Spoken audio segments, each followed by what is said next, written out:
آج اگر ہم یہ پوچھیں کہ تم میں سے کتنے ایسے ہیں کہ جو اختیاری طور پر جب چاہے آنکھیں بند کر کے حضور کی مجلس میں پہنچ جائیں، تم میں سے کوئی بھی بزرگ کیوں نہیں بنا؟ بزرگ بھی تو بننا چاہیے نا۔ خواجہ غریب نواز نے کتنے بزرگ بنائے۔ بابا فرید کا نام تو سنا ہے نا آپ نے، نظام الدین اولیاء کا نام تو سنا ہے۔ جس ذات کے بارے میں آپ کا یہ گمان ہے، عقیدہ ہے کہ وہ امام مہدی علیہ الصلوۃ والسلام، انہوں نے کوئی بزرگ نہیں بنایا؟ کیا کوئی دیدار الہی تک پہنچا ہے؟ نہیں نا۔ کیوں؟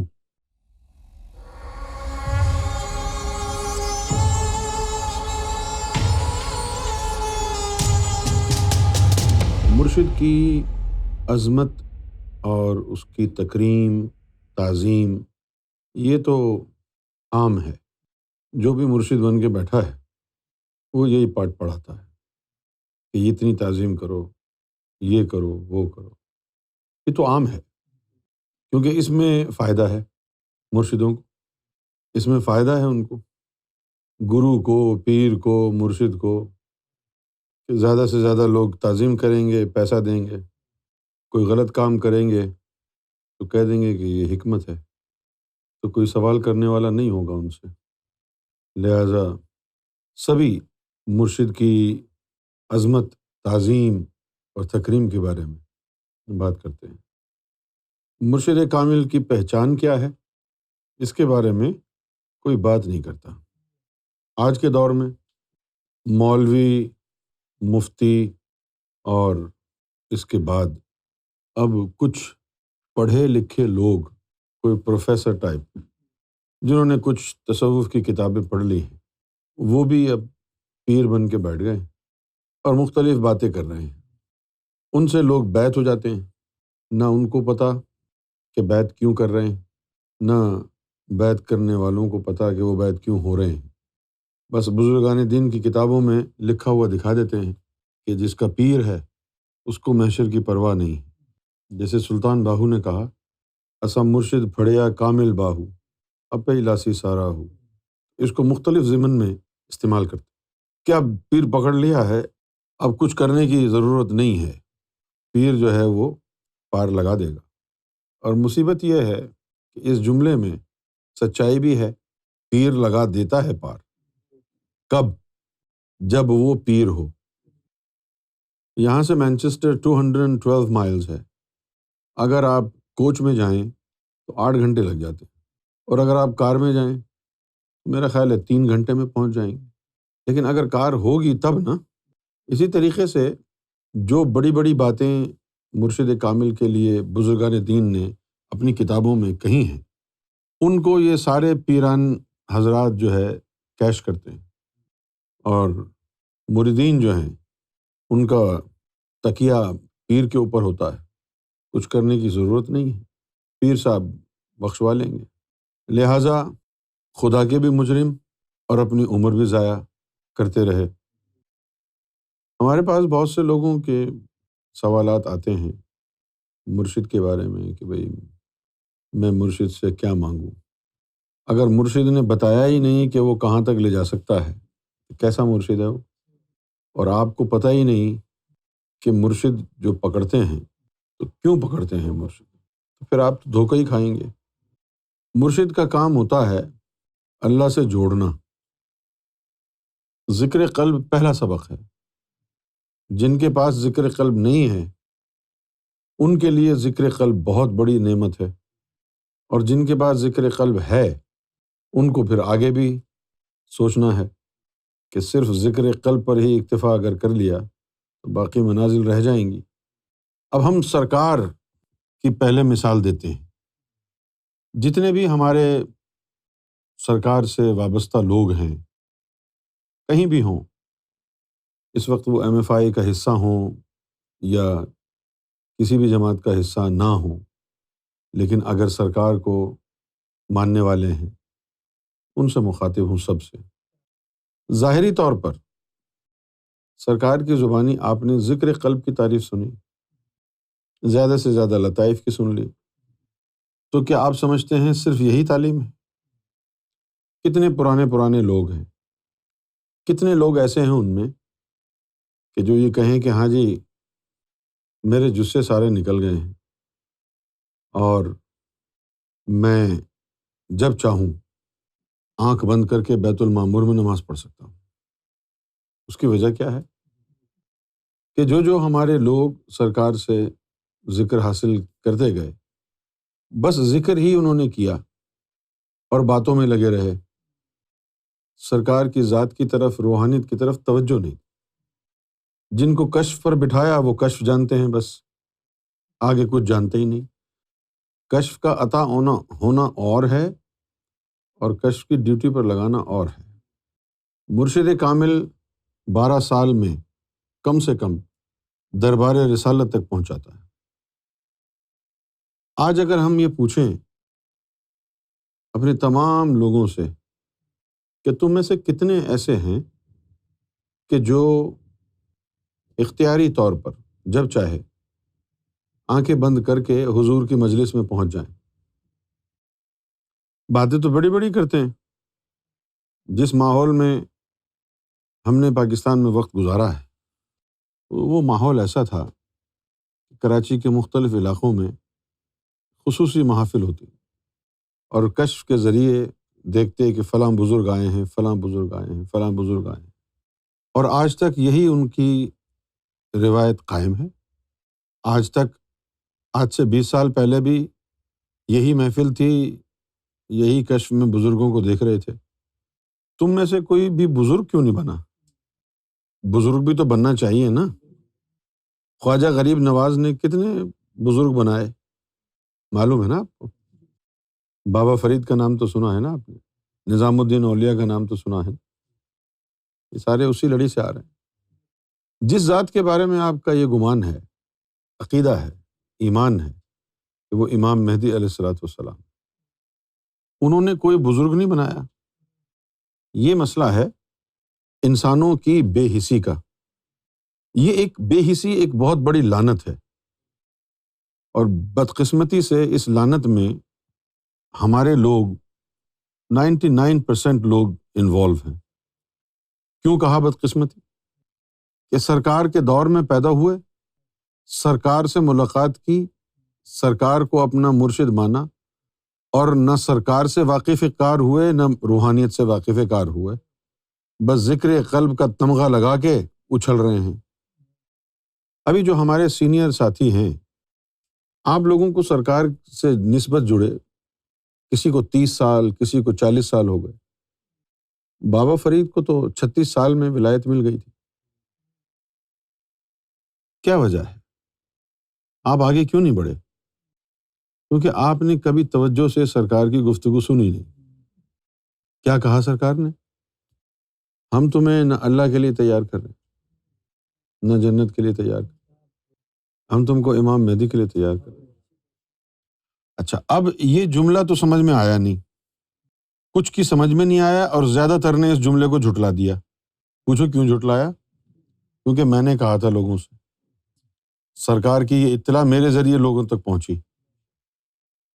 اب آپ اس کا ثبوت دیکھیں، جتنے بھی سرکار سے وابستہ لوگ ہیں اٹھا کے دیکھیں آپ، کیا کوئی دیدار الہی تک پہنچا ہے؟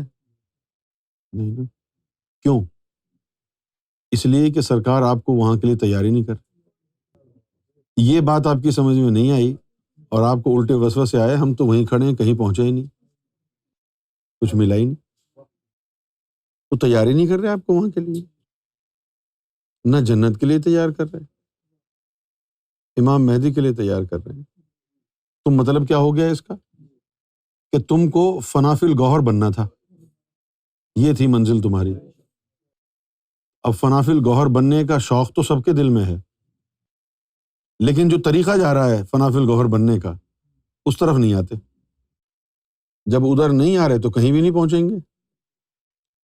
ہم نے لوگوں کو اللہ کے لیے تیار کرنا ہے، سرکار نے ہم کو امام مہدی کے لیے تیار کیا۔ ہماری منزل، ہماری منزل امام مہدی کی ذات ہے، لہٰذا آپ کے مشن کا کام ہماری ذمہ داری ہے، کیونکہ ہماری منزل آپ ہیں۔ تو مرشد جو پکڑا ہے، سب سے پہلے انسان کو پتہ ہونا چاہیے کہ اس نے لینا کیا ہے، اس حساب سے پھر مرشد پکڑتا ہے۔ اگر آپ کو ٹویوٹا کی گاڑی خریدنی ہے تو ظاہر ہے آپ ایسے شو روم پر جائیں گے جہاں ٹویوٹا کی گاڑیاں ہوتی. اگر آپ کسی بھی شو روم پہ چلے جائیں اور وہ پوچھے بھائی کیوں آئے ہو، گاڑی چاہیے، کون سی چاہیے؟ جی کوئی بھی مل جائے. بولے اس کا تو دماغ خراب ہے، کوئی بھی مل جائے سے کیا مراد؟ سرکار دیدار الہی، عشق الہی، دین الہی کی تعلیم عام فرما رہے. تو جس نے عشق الہی تک پہنچنا ہے، دیدار الہی تک پہنچنا ہے، وہ سرکار کی طرف آ جائے، اس پیغام کی طرف آ جائے، یہ واضح ہو جائے لوگوں پر، تاکہ لوگوں کو پتہ ہو کہ یہاں کیا مل رہا ہے. اور جو سرکار سے وابستہ ہیں ان کو یہ کہا کہ ہم تم کو اللہ کے لیے تیار نہیں کر رہے، نہ جنت کے لیے تیار کر رہے، ہم تم کو امام مہدی کے لیے تیار کر. اس میں راز بہت ہیں، یعنی بالفاظ دیگر نمبر 1 اس میں ذات کا جو علم ہے اس کی دعوت ہے. تو سوال یہ پیدا ہوتا ہے کہ کسی کو اللہ کے لیے تیار نہیں کیا، امام مہدی کے لیے تیار کر لیا، وہ امام مہدی سے واصل ہو گیا، تو اب اس کو کیا اللہ نہیں ملے گا؟ جس کو مہدی کے لیے تیار کیا ہے اس کو محمد کی ذات بھی مل جائے گی، اللہ کی ذات بھی مل جائے گی، اور مہدی تو ہے. لیکن جس کو اللہ کے لیے تیار کیا جائے گا اس کو نہ محمد کی ذات ملے گی نہ مہدی کی. یہ ہو گئی بات. الف لام میم را یہ حروف مقطعات ہیں اور یہ اس کا مفہوم ہے. سرکار گوھر شاہی سے پہلے جو مرشد آئے ہیں کئی قسم کے مرشد تھے. یہی چیز جو اب بتاشوں کی طرح، ریوڑیوں کی طرح بٹ رہی ہے، وقت نہیں رہی. اسی شے کو حاصل کرنے کے لیے ذکر قلب کو مرشدوں نے بڑی بڑی سخت پابندیاں رکھی تھی، شرائط رکھی تھی، عام نہیں تھا. اور جن کو ذکر قلب مل جاتا تھا اس بات کو راز رکھتے تھے اور دل ہی دل میں خود کو نہ جانے کیا سمجھتے تھے، گھما پھرا کے باتیں کرتے تھے. اس لیے کسی نے بھی تصوف کی صحیح تشریح بیان نہیں کی،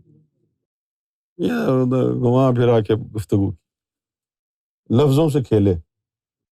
اور سرکار گوھر شاہی نے ایسا نہیں کیا. اتنا جو عام کر دیا ذکر قلب کو، باطنی تعلیم کو، اس کے پیچھے ایک بات یہ بھی تھی کہ پچھلے زمانوں میں اللہ کو ڈھونڈنے والے بہت تھے، خدا کے متلاشی بہت تھے، خدا کے طلبگار بہت تھے. اور یہ جو زمانہ چل رہا ہے اس زمانے میں خدا کا طلبگار کوئی نہیں رہا، دنیا کے، عیاشی کے، پیسے کے طلبگار رہ گئے ہیں. لہٰذا اس کا سرکار نے حل یہ نکالا کہ اس کو ریوڑیوں کی طرح تقسیم کر دو، تاکہ جب ان کے دلوں میں اللہ کا نور جائے گا، اللہ کا ذکر گونجے گا، تو اس کے نور کے اثر سے ان میں اللہ کی طلب پیدا ہو جائے گی. یعنی طلبگار بنانا. یہ ایسا ہی ہے کہ آپ کا بزنس ہے، آپ کی کوئی شاپ ہے، وہاں کوئی کسٹمر آتا ہے تو کہتا ہے کہ جی مجھے یہ دے دو، پیسے دیتا ہے، آپ اس کو سامان دے دیتے ہیں، وہ چلا جاتا ہے. تو وہ طلبگار تھا، اس کو وہ چیز چاہیے تھی، آیا، سودے بازی ہوئی، لے گیا. تو اس میں سیلز پرسن کا تو کوئی، اس کی تو کوئی کرامت نہیں ہے نا. کرامت کیا ہے کہ کوئی ایسے ہی ونڈو شاپنگ کر رہا ہے جس نے کچھ خریدنا ہی نہیں ہے، اور پھر سیلز مین اس سے باتیں کرے، اس کو کنونس کر لے اور پھر بیچے. اس میں کرامت. تو جو اللہ کے طلبگار تھے، جن کے دلوں میں اللہ کی طلب تھی، وہ آئے مرشدوں کے پاس، مرشدوں نے ان کو اللہ سے ملا دیا. تو یہ کون سی بڑی کرامت؟ تو طلبگار تھے نا. جو طلبگار ہوتا ہے نا وہ کوئی بھی قیمت دینے کو تیار ہوتا ہے، اور جو طلبگار نہ ہو اس کے 100 نخرے ہوتے ہیں. لے لو یار، نہیں یار بہت مہنگا، نہیں لے رہا میں، نخرے ہیں. تو یہ جو ذکر قلب عام کیا، اس کی ایک بڑی وجہوں میں سے ایک وجہ یہ ہے تاکہ لوگ اللہ کے متلاشی ہو جائیں، اللہ کے طلبگار ہو جائیں۔ تو بالفاظ دیگر حدیث کے مطابق، حدیث کی روشنی میں سیدنا گوہر شاہی نے انسانوں کو مولا کا طلبگار بنایا، مرد بنایا۔ حدیث ہے نا، طالب الدنیا مخنث، طالب العقبہ مؤنث، طالب المولا مذکر، کہ مرد وہ ہے جو اللہ کا طلبگار ہے۔ اور وہ کون ہے؟ جو نہ جنت کے لیے تیار کرے، نہ اللہ کے لیے تیار کرے، تو امام مہدی کے لیے تیار کرے۔ تو امام مہدی کون ہے؟ ایک تو بنیادی فرق یہ ہے ہمارے تصور مہدی میں اور ہمارے بھائیوں شیعہ سنیوں کے تصور مہدی میں، کیونکہ جو ہمارے شیعہ بھائی ہیں ان کے ہاں جو تصور مہدی ہے اس کے اندر امام مہدی کی اعلیٰ ترین عظمت یہ ہے کہ وہ اہل بیت کے اماموں میں سے ایک امام ہے، حضور کی آل سے ہیں۔ لیکن جو ہمارا تصور مہدی ہے سورہ یاسین کے مطابق، وہ تصور یہ کہتا ہے وَكُلِّ شَيْءٍ أَحْصَيْنَاهُ فِي إِمَامٍ مُبِينٍ، کہ ہم نے سب کی خصوصیات جو 1,24,000 میں تھوڑی تھوڑی کر کے اتاری تھی، وہ ساری اکٹھی کر کے ایک ذات میں بھیجا ہے۔ یہ تصور ایک باریک نقطہ میں آپ کو بیان کرتا ہوں، آپ اس کے اوپر غور کریں، تحقیق کریں، گھر جائیں جب قرآن شریف کھول کے بیٹھ جائیں۔ اللہ تعالیٰ نے صراط مستقیم کو دو طریقے سے بیان کیا ہے۔ ایک تو کہا ہے الی صراط مستقیم، اور ایک طرف کہا ہے علی صراط مستقیم۔ الی کا مطلب ہے کی جانب، ٹوورڈز، اور علی کا مطلب ہے آن اٹ۔ جتنے بھی انبیاء آئے ہیں کہا ہے کہ وہ صراط مستقیم کی جانب ہیں، صرف محمد رسول اللہ کے لیے کہا کہ وہ صراط مستقیم کے اوپر ہیں۔ اور کس کے لیے کہا؟ اور شیطان کے لیے کہا۔ شیطان نے کہا نا اللہ کو مجھے مہلت دے دے، اللہ نے کہا لے لے، کیا کرے گا؟ اس نے کہا بھائی جو تیری صراط ہے نا، علی صراطک المستقیم، میں تیری صراط کے اوپر بیٹھ جاؤں گا، ناکا لگا لوں گا۔ تو موسیٰ اور ابراہیم علیہ الصلوۃ والسلام کی پہنچ سے تو دور ہو گیا اب، اسی لیے یوم محشر میں نفسا نفسی کا عالم ہوگا، نہ موسیٰ بچائے گا، نہ عیسیٰ، نہ ابراہیم بچائیں گے، نہ آدم، کیونکہ یا تو شیطان بیٹھا ہے وہاں یا پھر وہاں محمد کا قبضہ ہے۔ تو شیطان سے اگر کوئی چھڑا سکتا ہے تو وہ محمد کی ذات ہے۔ یہ باریک نقطہ ہے۔ تو یا تو محمد رسول اللہ کی ذات ہے صراط مستقیم پر، اور پھر شیطان نے کہا مجھے وہیں بٹھا دو، لَأَقْعُدَنَّ، میں وہاں پر ڈیرے ڈال کے بیٹھ جاؤں گا، مضبوطی سے بیٹھ جاؤں گا۔ اب چاہیے تھا کہ دوسرے دور میں بھی محمد رسول اللہ کا جلوہ مہدی کی صورت میں آئے۔ آل کی نہیں، محمد کی ضرورت ہے اس دور میں، آل کی نہیں، محمد صلی اللہ علیہ وسلم کی ضرورت۔ تو لوگوں کو سرکار نے ذکر قلبی دے دیا تاکہ ان کو خدا کی طلب ہو، اور جن لوگوں کو خدا کی طلب ہے پھر وہ اب اس روحانیت میں آگے سے آگے بڑھنا چاہیں تو ہم سے رجوع کریں، آرام سے نہ بیٹھیں۔ ذکر قلب مل گیا اور اسی کے اوپر اکتفا کر کے بیٹھ جائیں، یہ اس کی سزا ملے گی۔ اللہ نے اگر پوچھا کہ تو میری ذات تک پہنچ سکتا تھا، ہم نے تو سارے بند کھول دیے تھے، سرکار گوہر شاہی بیٹھے ہوئے تھے، آواز لگا رہے تھے کہ کیا کبھی تو نے دعا میں اللہ سے یہ کہا کہ مجھے تو چاہیے؟ اس کے باوجود بھی تو مومن بن کے بیٹھا رہا، جہنم میں ڈال دو اس ذاکر قلبی کو۔ اس دور میں بھی اگر اللہ نہ ملے تو پھر اس سے بڑا کوئی کفر نہیں ہے۔ اس دور کا کفر کیا ہے؟ اللہ کی جستجو نہ کرنا، صرف ایمان پر ہی قائم رہنا۔ اب یہ ایمان کا دور نہیں ہے، سوال یہ ہے کہ جب کار مفت میں مل رہی ہے تو تیرے پاس بائک کیوں ہے؟ بھئی ایک تو یہ ہو کہ خریدنا پڑے، تو کسی کی استطاعت ہے کسی کی نہیں ہے، لیکن جب کار فری مل رہی ہے تو تیرے پاس بائک کیوں ہے، کار کیوں نہیں ہے؟ آج کے دور میں جب خدا سب کو مل رہا ہے، زمانہ آیا ہے بے حجابی کا، عام دیدار یار ہوگا، سکوت تھا پردہ دار جس کا وہ راز اب آشکار ہوگا، تو اب تو آپ کے پاس کوئی جواز نہیں ہے سستی اختیار کرنے کا۔ سرکار گوھر شاہی کے آنے سے پہلے کی بات، یہ ذکر قلب حاصل کرنا ایک بہت بڑی بات تھی، اور اللہ ایسے نہیں مل جاتا تھا۔ اور اب جب سرکار تشریف لے آئے ہیں تو اب یہاں سے شروع ہو جائیں، ذکر قلب سے، اور اللہ کی ذات تک جائیں، وہاں جا کر کے پٹ سٹاپ کریں، اور وہاں جا کر کے کہیں ہمیں آگے جانا ہے، کوئی نہیں روکے گا، لیکن آپ کو کہنا پڑے گا آگے جانا ہے، روکے گا کوئی نہیں، لیکن پہنچنا ضروری ہے وہاں پہلے۔